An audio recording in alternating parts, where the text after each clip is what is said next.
Muy buenos días y bienvenidos a una nueva emisión de Economía al Día. Los acompañaremos hasta las 9:45 de la mañana y por hoy toda la mañana de este martes.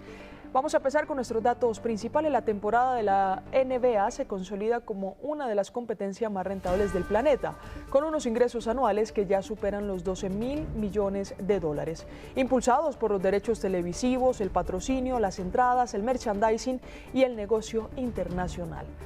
Regresa a Medellín entre nuestros datos también el Colombia Moda para celebrar su edición número 37, un evento que espera reunir a más de 70.000 asistentes provenientes de 50 países y a cerca de 17.000 compradores especializados. $80 por barril alcanzó el Brent tras registrar una caída por el acuerdo entre Estados Unidos e Irán y la expectativa de reapertura del estrecho de Hormuz. En otros temas, 30 billones de pesos debería recaudar una nueva reforma tributaria en 2027 para ayudar a cerrar el déficit fiscal y estabilizar la senda de deuda pública. Así lo establece el marco fiscal de mediano plazo presentado por el gobierno nacional. Por último, 20 millones de dólares invertirá Action Black para impulsar su expansión internacional. La cadena colombiana de gimnasios Premium anunció un plan de crecimiento fuera del país, con el objetivo de fortalecer su presencia en nuevos mercados. Y así iniciamos esta semana, iniciándola un martes con nuestros indicadores económicos. El dólar se ubica en 3.424 pesos. Es una de las caídas más prolongadas que se ha registrado en los últimos meses. Esto según SET y CAP. Cayó 51 pesos con 57 centavos comparado con la tasa representativa del mercado que se ubica en 3.475 pesos. El dólar por debajo de los 3.500 entonces. El petróleo de referencia Brent para Colombia está en $80 con 52 centavos de dólar, cayó $3 con 19 centavos, estaba en $83 con 71 centavos. Y el producto insignia colombiano, la bolsa de café colombiana, se cotiza en 2.064.000 pesos, subió 34.000 pesos, estaba en 2.030.000 pesos. El precio del petróleo cayó hasta acercarse a los $80 por barril tras el anuncio de un acuerdo de paz entre Estados Unidos e Irán que contempla la reapertura del estrecho de Hormuz. Tras el anuncio se redujo los temores precisamente sobre interrupciones en el suministro global y llevó a los inversionistas a retirar la prima de riesgo geopolítico acumulada durante el conflicto. Como resultado, el barril de WTI retrocedió entre 5% y 6% hasta niveles cercanos a los $80 por barril, mientras que el Brent cayó cerca del 5%. Para analizar estas cifras, hoy en Economía al Día nos acompaña Oscar Fernández Rincón, él es director ejecutivo de ACIPET. Director, bienvenido. Buenos días, Luisa Fernanda, ¿cómo estás? Buenos días para todos, gracias por la invitación. Bien, gracias, director. Mire, hace unos meses hablábamos de un repunte para la industria del petróleo en las complicaciones que se vivían en el estrecho de Hormuz. Ahora ya se tiene un acuerdo un poco más avanzado, un poco más sólido de los otros que se habían anunciado y la posibilidad de que el estrecho de Hormuz pues tenga una nueva normalidad. Teniendo en cuenta que en los últimos meses el petróleo o la venta de petróleo colombiano se había beneficiado, ¿cuál es el panorama ahora? ¿También nos beneficia una normalidad en el estrecho de Hormuz? Pues mira que, como tú lo mencionas, meses atrás, la incertidumbre y la prima geopolítica estaban impactando de manera significativa el precio del petróleo y del gas, especialmente para Europa y para Asia. Con el acuerdo que se está anunciando y que se firmaría el próximo viernes entre Estados Unidos e Irán y la apertura del estrecho de Hormuz, pues obviamente esa prima cae y entran a jugar los factores fundamentales de los que hemos hablado, como una capacidad de producción alta que tiene hoy el mundo y una disminución en algunos aspectos en la demanda, particularmente en el caso de China, lo cual hace que pues, se regule el precio a la baja. Ahora bien, hay unos efectos que todavía están por verse y es qué tan afectada está la infraestructura en Oriente Medio, qué tanto se va a demorar la normalización de los barcos o el flujo marítimo más bien a través del estrecho de Hormuz, teniendo en cuenta que si bien se ha anunciado la apertura, pues hay unos factores logísticos y de seguridad que todavía tienen que, digámoslo así, clarificarse o aterrizarse a la realidad. Hay quienes dicen que eso puede durar un par de meses, la normalización. Hay otros dicen que el efecto en los barcos que han estado anclados allí, particularmente, puede tomar algunas semanas para reactivarse. En fin, pero esto, lo que lleva para el caso Colombia, particularmente tiene dos aristas. La primera es una disminución en los ingresos que tiene que ver con una disminución en el precio, como lo veíamos de pronto en el reporte del DANE sobre exportaciones. Uno de los impactos que tuvo el crecimiento en el precio fue un aumento significativo en en las exportaciones de crudo y derivados. Probablemente esto se va a ver afectado teniendo en cuenta dos factores: uno, la disminución del precio, y dos, el incremento en la disminución, perdón, en la tasa de cambio, que pues afecta significativamente las finanzas del Estado, estas dos variables. Por otro lado, pues hay un beneficio que te va seguramente en el mediano o largo plazo, que tiene que ver con la normalización de los flujos marítimos, las mejoras en los precios de logística y los tiempos de logística, lo cual pudieran reducir el impacto que se preveía en temas inflacionarios a nivel mundial y a nivel Colombia. Claro, pero mire, presidente, usted, director, usted está diciendo, puede que esto tenga una repercusión en la economía colombiana que se había recuperado un poco en materia de exportación con los hidrocarburos, especialmente con el petróleo, pero ¿qué se deja para el ciudadano también? Estamos teniendo una inflación muy cercana al 6%, la última que salió fue la del mes de mayo, se acercó mucho al 6% y parte de los temas de los combustibles también estaban pegando en esa canasta. Sí, sin duda, la disminución en los precios internacionales de crudo va a llevar a una reducción en los precios también internacionales de combustibles. Y esto, como ya lo sabemos, impacta de manera directa, por ejemplo, el precio de la gasolina, en donde el valor del mercado internacional impacta directamente los precios a nivel nacional. Recordemos que el precio de la gasolina tuvo que ser reajustado después de haberse disminuido el mes de febrero, precisamente por los precios internacionales que subieron y se incrementaron. Recordemos que el precio internacional de diésel está impactando muy fuerte hoy el balance del Fondo de Estabilización, teniendo en cuenta que ahí todavía mantenemos un subsidio importante frente al precio internacional. Entonces, obviamente, la disminución de esos valores, pues le van a aliviar de alguna manera la presión al Fondo de Estabilización y van a impactar probablemente, esperemos a ver cuánto, el precio de la gasolina. Sin embargo, lo que más va a impactar, eso por un lado, pero por otro lado, el mercado internacional, la logística internacional, que tiene que ver también con muchos de los productos que importamos, pues va a mejorar y eso va también a disminuir los impactos en el país y probablemente pueda llegar a impactar de manera positiva el tema inflacionario. Mire, llevamos muchos meses hablando del estrecho de Hormuz. ¿Por qué es que el estrecho de Hormuz puede cambiar globalmente las dinámicas de los hidrocarburos, sus precios, su producción, sus exportaciones desde cualquier nación? ¿Por qué es tan relevante? Mira, el 20% de la producción de crudo a nivel mundial que se exporta, que se consume particularmente en Asia y en Europa, pasa por el estrecho de Hormuz. Entonces, no estamos hablando de un punto cualquiera, sino un punto que mueve el 20% del crudo que se mueve a nivel mundial, entre el 20 y el 25% del gas natural licuado que va principalmente a los mercados de Asia y Europa. Y también hay un factor comercial de otros productos derivados, como fertilizantes, como hulla, como productos petroquímicos, y eso hace que ese estrecho sea muy importante para la economía mundial y para todo lo que tiene que ver con la industria de los hidrocarburos. Entonces, al verse afectado la circulación, no solamente se está restringiendo el paso de unos buques, sino el paso del 20% de la producción mundial, y eso sin duda pues genera tensiones y genera incertidumbres en los mercados, lo cual pues impactó de manera positiva en el precio, me refiero, el crecimiento hacia, acordémonos que llegó casi a $115 el precio por barril, y algunos anunciaban que de extenderse pudiera llegar hasta $170. Eso también llevó a que países que tienen reservas estratégicas tuvieran que liberar. Estados Unidos liberó cerca de 400 millones de barriles de reservas estratégicas.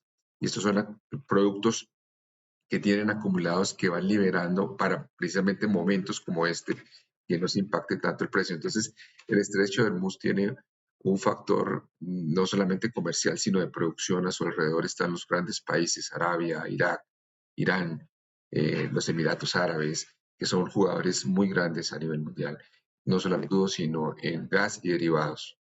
Ese es Pues el director, impacto que tiene hoy. claro, director, muchas gracias por su tiempo con nosotros. No, a ustedes por la invitación, muchas gracias. Feliz día para todos.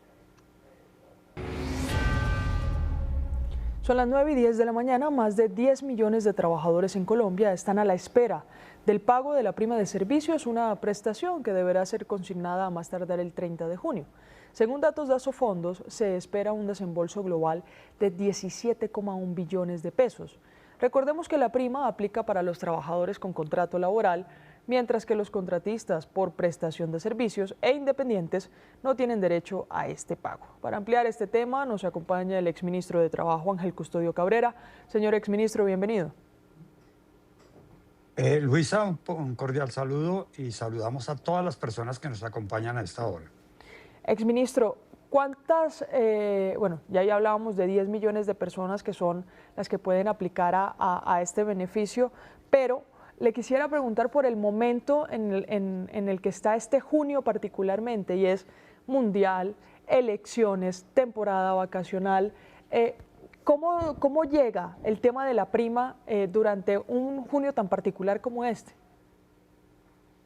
Bueno, pues, primero que todo, pues es muy importante que la prima de servicios se aplica a todos los trabajadores que tengan un contrato a término indefinido, un contrato a término fijo, o también para el servicio doméstico, conductores y demás.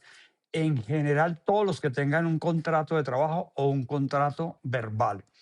El segundo, la prima de junio en un momento como, tan fuerte como el de hoy, siempre va a repercutir en la canasta familiar, va a repercutir de una u otra manera en los gastos de la familia. Algunos tienen programadas vacaciones y por eso la importancia por parte del empleador que ese pago se realice como lo ordena la ley antes del 30 de junio.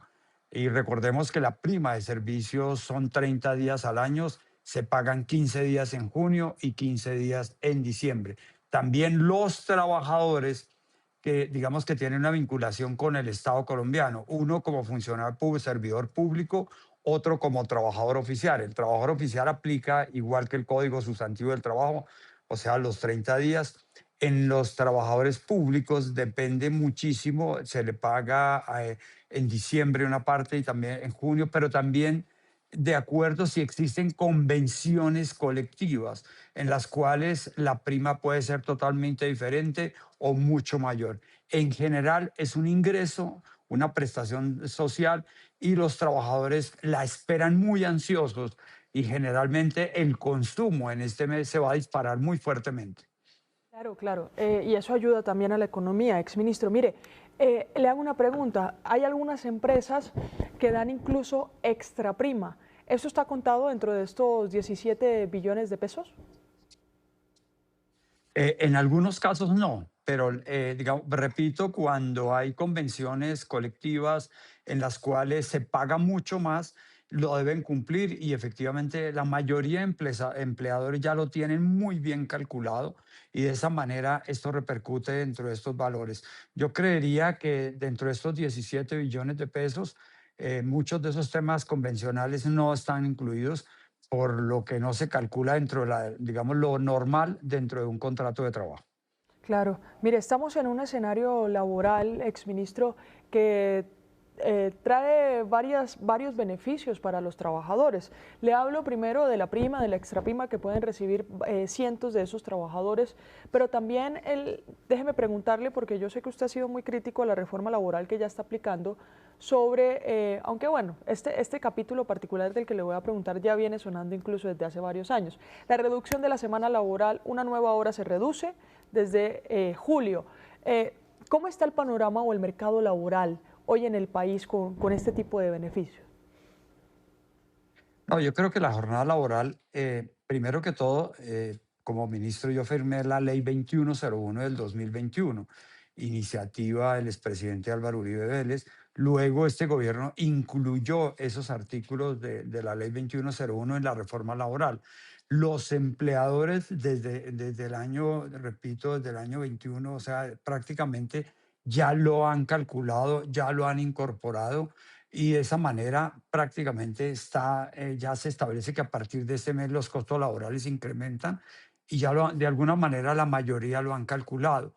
Lo que pasa es que también, como recordemos que en la aplicación en el mes de julio empiezan a aparecer los recargos nocturnos, los recargos dominicales, y eso también va a repercutir en todo en el esquema de costos laborales y seguramente las pequeñas y medianas empresas son las que lo van a sentir, como siempre lo hemos dicho, no se hizo una alusión muy fuerte en la reforma laboral de discriminar el tipo de empleadores y eso lo van a sentir y el segundo semestre es básicamente la economía, lo vamos a llamar la atención frente a esto, lo que va a empezar a ocurrir a partir de junio 30 y julio del 2026.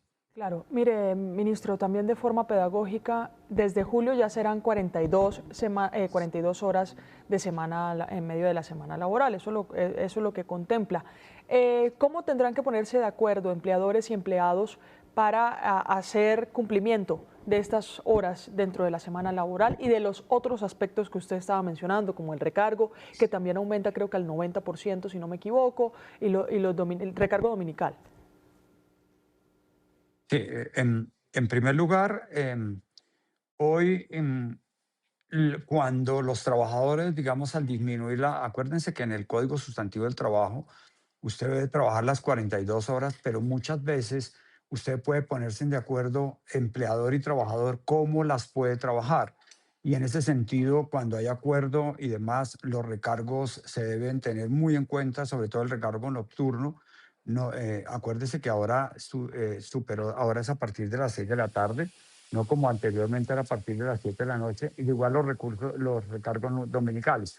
Hoy los empleadores han adaptado todas las jornadas laborales de acuerdo a lo nuevo que se ocurre en la reforma laboral. De esa manera que la mayoría en los que yo conozco están preparados para eso. Los costos laborales los van a tratar de incluir y va a repercutir de una u otra manera en los costos finales dependiendo de cada industria, de cada servicio. Pero hoy ya, digamos, muchos trabajadores han hablado con sus empleadores. Es simplemente un acuerdo en el cual cómo pueden trabajar sus 42 horas y en muchos casos ya no trabajan 42 horas sino 40. Entonces ahí no aplica nada en ese sentido. Inclusive los trabajadores oficiales, ellos muchas veces no trabajan 48 horas sino 40. Entonces prácticamente el mercado laboral se ha venido adaptando a la nueva jornada laboral. Claro. Mire, exministro, por último, ¿cuáles son las primeras acciones o las líneas que deberían seguir o modificar o replantear, si usted lo considera, el próximo presidente del país, cual sea? Porque ya lo elegimos el próximo domingo. Perdón la pregunta política, pero estamos en una semana electoral. No, no, de acuerdo, Luisa. Mira, todos los que, digamos, ustedes han escuchado el candidato, digamos, el doctor Abelardo de la Espriella, pues obviamente el doctor Cepeda, pues es continuidad de este gobierno. El doctor Abelardo de la Espriella ha insistido muchísimo y lo ha dejado en todas sus reuniones de que no va a inmiscuirse ni a cambiar todo lo que tiene que ver con derechos laborales. Primero que todo, recordemos que los derechos laborales, cualquier cosa que se invierta en el tema laboral, se vuelven derechos adquiridos. Entonces, es imposible cambiarlos. Aquí lo que tiene que venir el nuevo gobierno es hablar de productividad.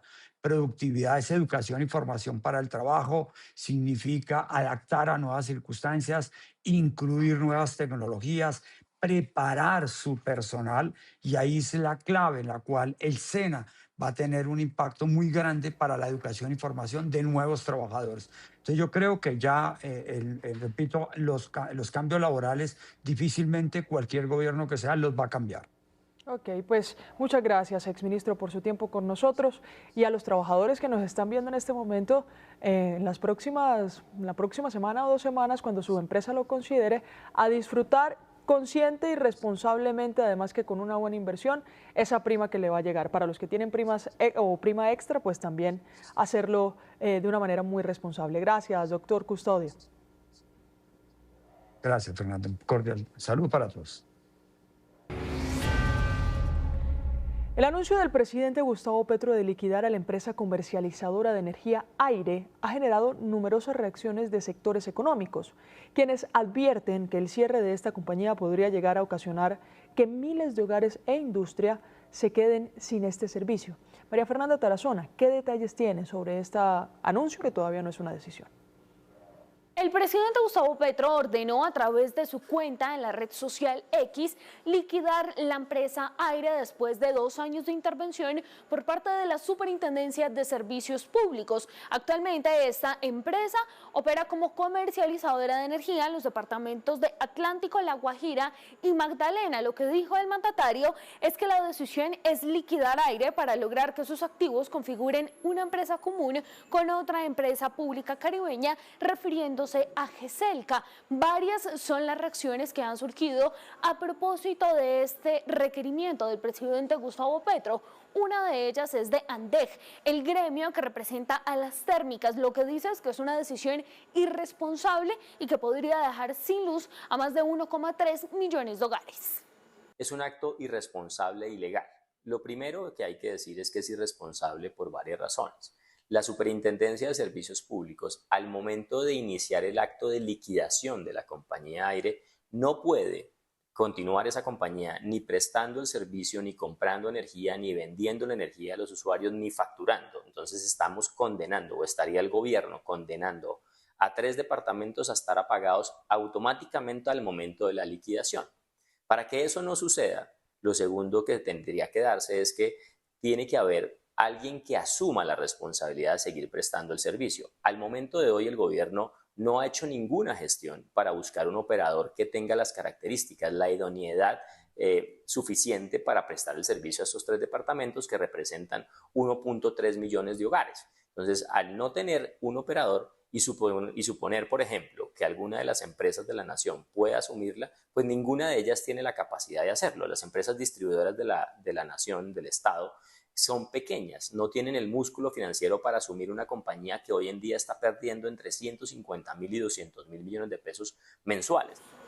De otro lado, el Comité Intergremial del Atlántico lo que dice es que la seguridad energética del Caribe no puede ponerse en riesgo por decisiones improvisadas. Esto fue lo que dijo a propósito del anuncio del Gobierno Nacional de liquidar Aire. Además, según menciona, podría poner en riesgo el suministro de energía, no solamente a los hogares, sino también a las empresas, afectando incluso toda la economía nacional.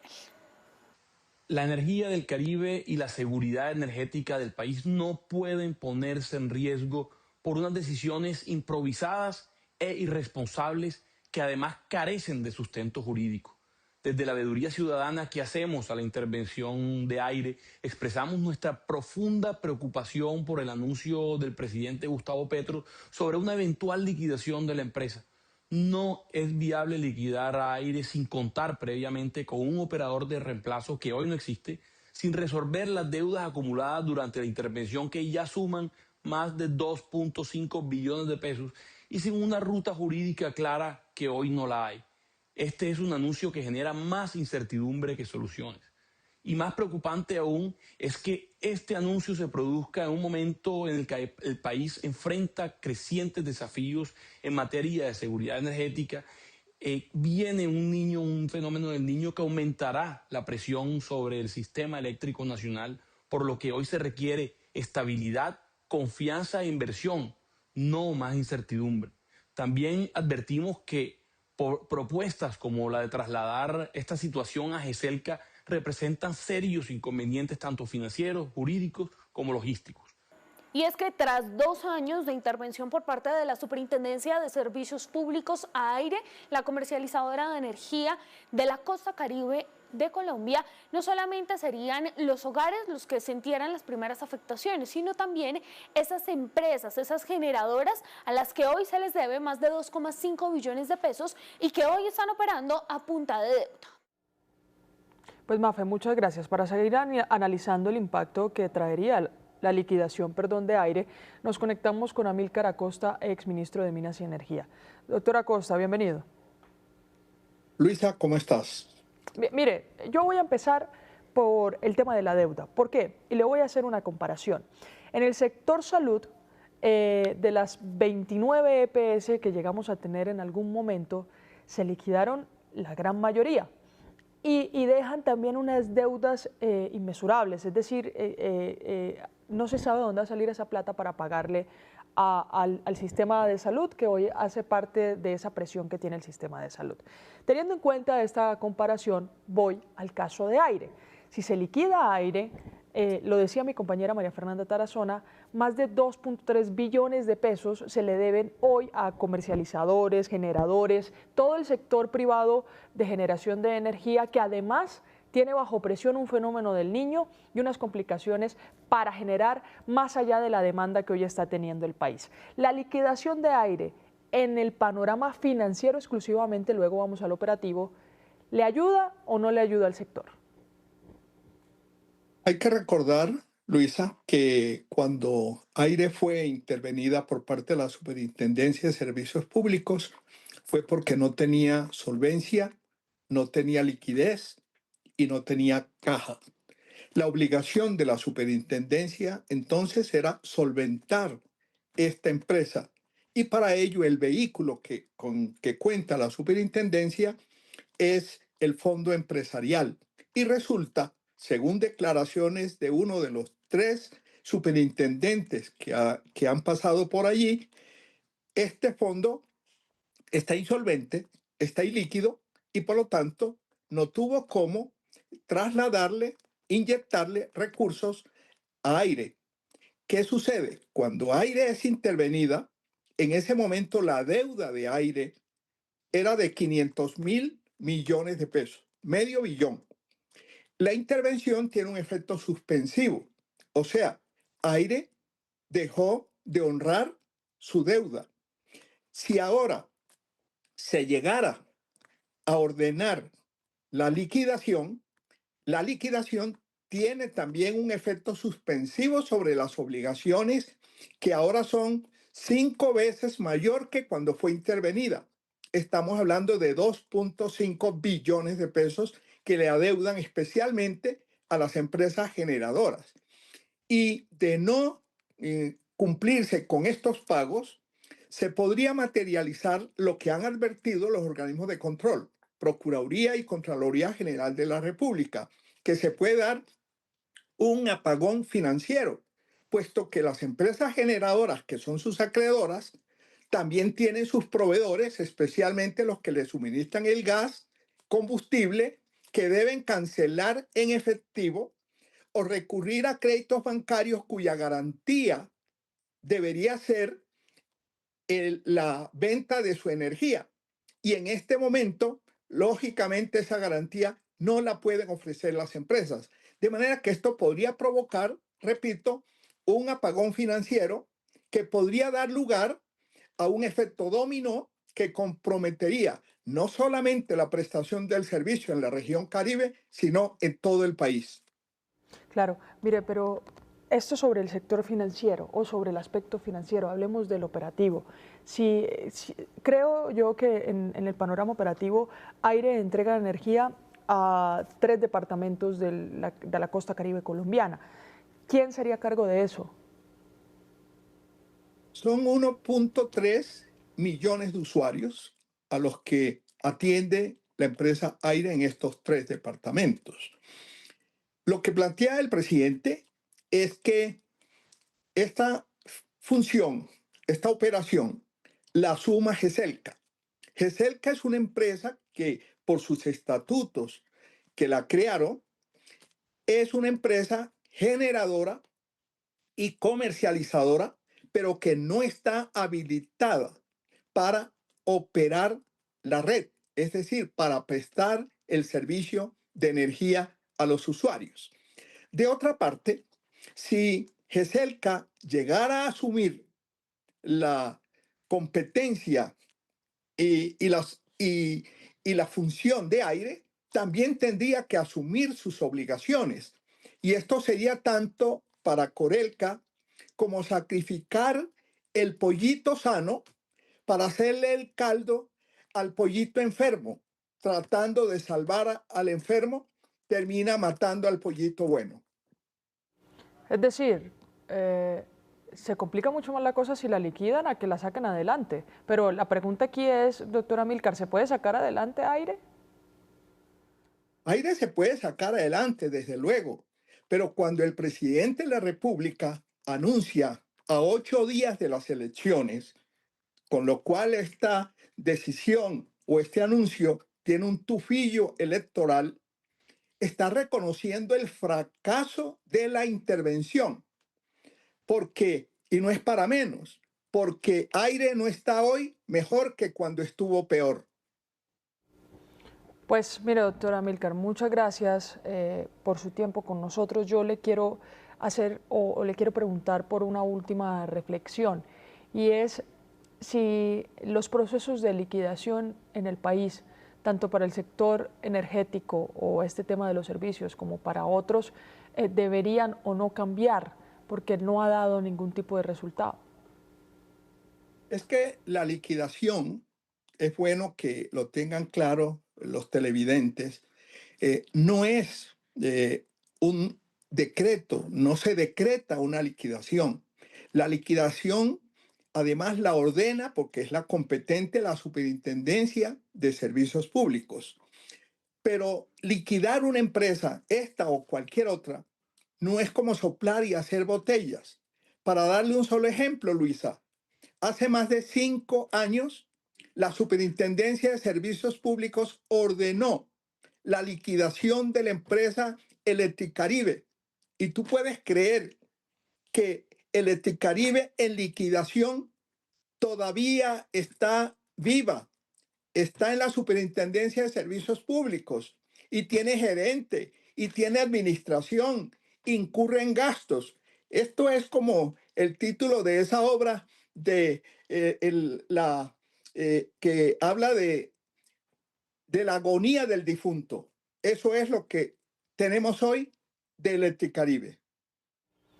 Pues, exministro, muchas gracias. Vamos a esperar a ver qué pasa con Aire. Esto ha sido una complicación inmensa para el sector, para los habitantes de la costa caribe colombiana, que ya por unos temas de consumo, por la forma de distribución también, pues aunque seamos un sistema interconectado, también las complicaciones en esas contrataciones de empresas en la costa caribe, pues se ha convertido en un dolor de cabeza, incluso en tarifas, especialmente en tarifas para esos habitantes. Gracias, exministro. Gusto. Son las 9:33 de la mañana. Según el documento del marco fiscal de mediano plazo, el país necesitará un ajuste cercano a los 30 billones de pesos para cerrar el hueco en las finanzas públicas a partir de 2027. Este monto equivale a cerca del 1,5% del Producto Interno Bruto y podría obligar a una nueva reforma tributaria o a recortes importantes en el gasto del Estado. Y en otros temas, el Ministerio de Minas y Energía estableció medidas para garantizar el suministro de gas durante el mantenimiento de la regasificadora SPEC en Cartagena entre el 30 de julio y el 3 de agosto. La medida prioriza el abastecimiento de la demanda esencial en hogares pequeños, comercios y refinerías, con el fin de asegurar la continuidad del servicio energético.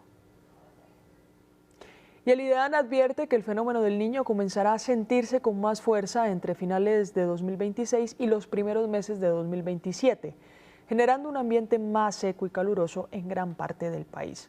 Las proyecciones indican que las temperaturas podrían estar entre 2 y 4 grados Celsius por encima de los valores habituales, lo que aumentaría el riesgo de olas de calor, escasez de agua y afectaciones en la agricultura y la generación de energía. Aunque no desaparecen las lluvias, sí serán menos frecuentes en varias regiones. Los expertos alertan que el calentamiento global podría hacer que este evento sea más intenso, con episodios de calor que podrían extenderse hasta 25 días consecutivos.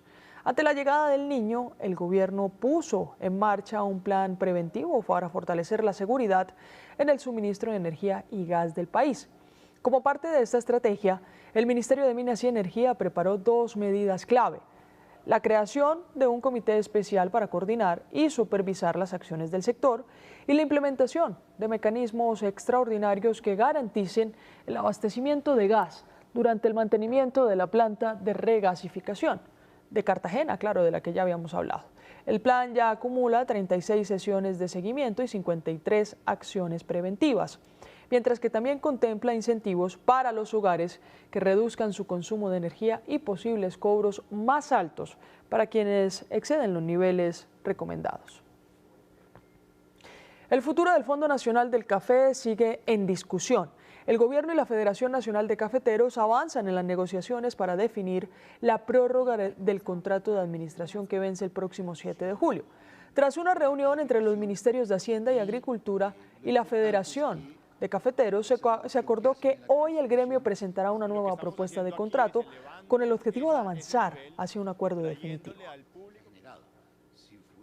Y en otros temas, el próximo 3 y 4 de noviembre, Bogotá será el escenario de GovTech Summit de 2026, un encuentro que conecta de manera directa la demanda del sector público con la oferta tecnológica. Este evento se posiciona como el primer encuentro de esta naturaleza en América Latina, el cual reunirá a cerca de 1.000 asistentes entre alcaldes, ministros, directores de tecnología, startups, entre otros, en el formato para facilitar la toma de decisiones y la generación de alianzas estratégicas. Escuchemos lo que dijo Miguel Silva, secretario general de la Alcaldía de Bogotá. Ya hay organizaciones internacionales, la CAF ya reconoce a Bogotá como uno de los lugares líderes, una de las ciudades líderes en el mundo en GovTech, sobre todo en América Latina, es una de las más importantes. Y lo es básicamente por varias condiciones que tiene esta ciudad. Uno, esta es una ciudad del conocimiento. Aquí tenemos una gran cantidad de instituciones de educación superior están concentradas en la ciudad. Más del 40% de esas instituciones de educación superior están concentradas en nuestra ciudad. Eso significa que aquí producimos conocimiento todos los días y en todos los niveles. Ese conocimiento es un activo muy importante a nivel internacional. Y por supuesto, no solamente lo que sucede con el sistema de educación, también con lo que sucede con las startups, con el ecosistema de emprendimiento, con toda la capacidad de innovación que tiene nuestra ciudad. Esa es otra connotación importante que tenemos a diario. Sucede innovación todos los días, en todas las escalas, en los barrios, pero también en las grandes compañías. Está presente en nuestra vida cotidiana esa innovación y por eso Bogotá hoy es líder en América Latina. Vamos a hacer una pausa aquí en Economía al Día, pero ya regresamos con las noticias económicas internacionales.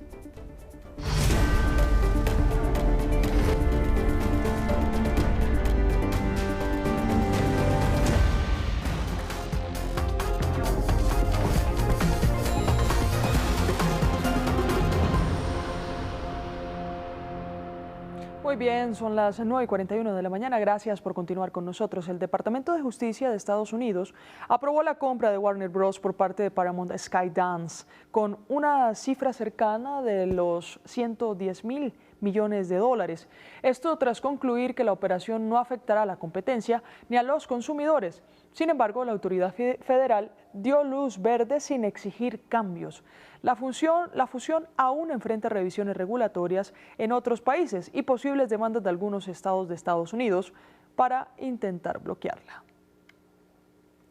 Y por 22.000 millones de dólares, Fox acordó la compra de Roku en una de las mayores operaciones del sector de medios y entretenimiento en los últimos años. Con la adquisición, la compañía busca fortalecer su estrategia digital y ampliar su presencia en el mercado de streaming y la televisión conectada.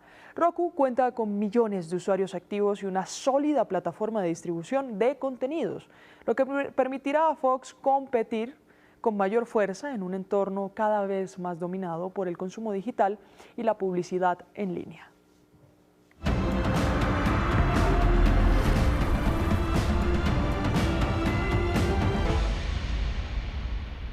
Y Y en las movidas empresariales empezamos con la empresa que tiene el pollo más querido por los colombianos. Frisbee sigue fortaleciendo su liderazgo en el mercado colombiano de comida rápida. Para 2026, la compañía destinará una inversión de 65.000 millones de pesos en proyectos de tecnología, modernización en sus plantas, producción y expansión de su red de restaurantes. El plan contempla la apertura de 11 nuevos puntos de venta y la remodelación de 15 sedes adicionales, con el objetivo de fortalecer su presencia en el país y mejorar la experiencia de los clientes. También la cadena colombiana de gimnasios Action Black acelera su proceso de expansión internacional con una inversión superior a los 20 millones de dólares y la apertura de 20 nuevas sedes durante 2026. Como parte de esta estrategia, la compañía ingresará a 2 nuevos mercados. Les estamos hablando de Inglaterra y de República Dominicana, mientras refuerza su presencia en países donde ya opera. Además, busca aumentar su base de clientes de 60.000 a más de 100.000 usuarios activos antes de finalizar el año y generar al menos 500 nuevos empleos directos, impulsando su crecimiento en el sector de bienestar y el fitness de alto rendimiento. 9:43 de la mañana, con esto finalizamos esta emisión de Economía al Día, pero siga conectado con nosotros toda la mañana aquí en Negocios Ditu, que vienen los programas El País se mueve, también tenemos Empleos y claro, Enfoque con la entrevista del tema coyuntural del día. Una nueva emisión a las 12 del mediodía del noticiero y a las 6 de la tarde conéctese nuevamente con Economía al Día. Feliz mañana para todos.